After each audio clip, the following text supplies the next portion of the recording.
Our gospel today, quite honestly, preaches itself. But I'll still elaborate a little bit.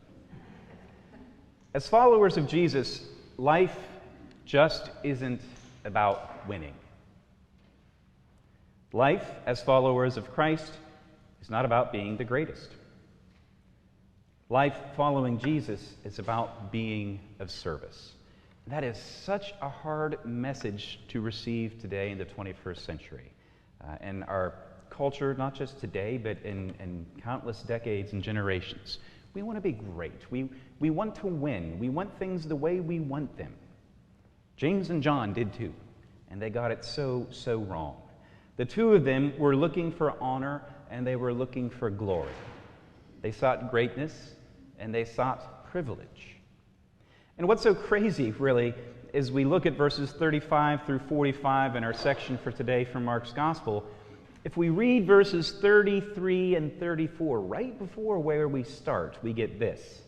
He, being Jesus, took the 12 aside again and began to tell them what was to happen to him, saying, "See, we are going up to Jerusalem, and the Son of Man will be handed over to the chief priests and the scribes, and they will condemn him to death.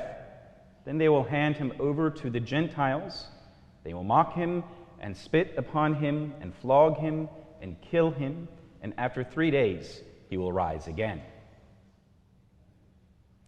Jesus predicted his death for the third time here in Mark's Gospel. And the immediate verses following have James and John telling Jesus that they want him to do for them whatever they ask. Does that make sense? One bit of sense? I'm about to die for you and all creation. Oh, by the way, this is what we really need to ask of you before you go. All right? This is what we need before you go. A few verses later, the rest of the disciples find out about James and John's little scheme, and they get angry with James and John. And part of me wonders if the 10 are upset with the 2 because they wish that they had asked Jesus first for these seats of honor. We don't really know, but it wouldn't surprise me with how dense the disciples were in other places in Mark's Gospel. Choosing to follow Jesus is choosing a life of service. There isn't anything easy and carefree about this. What we are about is serving one another. When we are leaders, it's always about being servant-based leaders. The church needs to hear this story from Mark's Gospel, and we really need to pay heed. The church universal, all of us, need to pay heed because we can get caught up in James and John's greatness and privilege and success kind of mindset. And individually, I know that we can get caught up in it too. I certainly do. I'll own up to that. Brian P. Stuffridgen, one of the commentators that I'll occasionally read earlier in the week to try and get my mind wrapped around the text, he read that several years ago he'd received a short article that was adapted from a man by the name of Harold Percy that was titled "Good News People." And what this article does is it makes a contrast between maintenance or mission. And the context is of congregations, but really I would say this is of Christians, of followers of Jesus in general. Maintenance or mission. And Percy writes, "In measuring the effectiveness, the maintenance congregation asks, how many pastoral visits are being made? The mission congregation asks, how many disciples are being made? When contemplating some form of change," I know that's a scary word, change, "the maintenance congregation says, if this proves upsetting to any of our members, we won't do it. The mission congregation says, if this will help us reach someone on the outside, we'll take the risk and do it. When thinking about change, the majority of members in a maintenance congregation ask, how will this affect me? The majority of members in the mission congregation ask, will this increase our ability to reach those outside? When thinking of its vision for ministry, the maintenance congregation says, we have to be faithful to our past. The mission congregation says, we have to be faithful to our future. The pastor in the maintenance congregation says to the newcomer, I'd like to introduce you to some of our members. In the mission congregation, the members say, we'd like to introduce you to our pastor. When confronted with a legitimate pastoral concern, The pastor and the maintenance congregation ask, how can I meet this need? The pastor and the mission congregation asks, how can this need be met? The maintenance congregation seeks to avoid conflict at any cost, but rarely succeeds.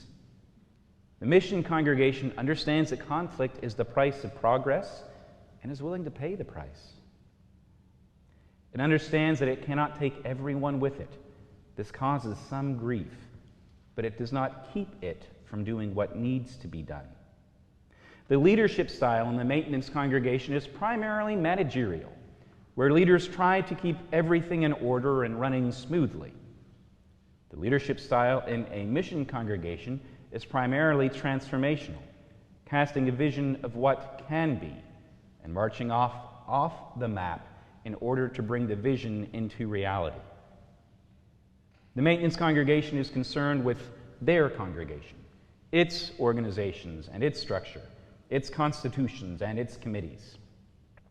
The mission congregation is concerned with the culture, with understanding how secular people think and what makes them tick. It tries to determine their needs and their points of accessibility to the gospel. When thinking about growth, the maintenance congregation asks, clearly the author is Lutheran, how many Lutherans live within a 20-minute drive of this church? The mission congregation asks, how many unchurched people live within a 20-minute drive of this church?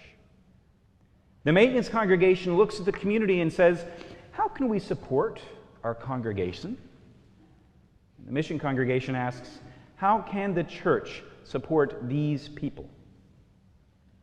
The maintenance congregation thinks about how to save their congregation. The mission congregation thinks about how to reach the world. I know that whenever such a paradigm shift, a changing of the correct way of viewing the world, whenever such a paradigm shift is introduced in a church, most of the people don't get it, like the disciples in our text this morning. Wanting to be great wasn't James and John's issue. Our definition of great is the issue. To be great, to be successful, to be effective, to win, all that stuff. To be great is to love with all our hearts and our minds and our souls. To be great is to stand up with those in the margins of society today. To be great is to look to and to look for Jesus in the least and in the lost. To be great is to put our ego in check and to see how we may best be of service today in this moment. What happens, though, I think, is fear enters our lives. Fear enters my life. Fear enters our lives. We worry and we wonder about what numbers will be, what the shape of this will be, how this looks to the rest of the world. When what God invites us to continually, again and again, is the glory of getting to serve Jesus as we serve one another.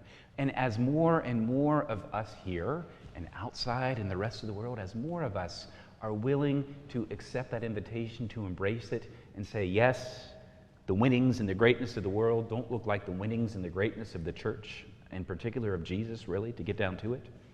The winning is to get to be of service to one another, to help one another, to be present and empathetic with one another. Then we are winning in God's kingdom.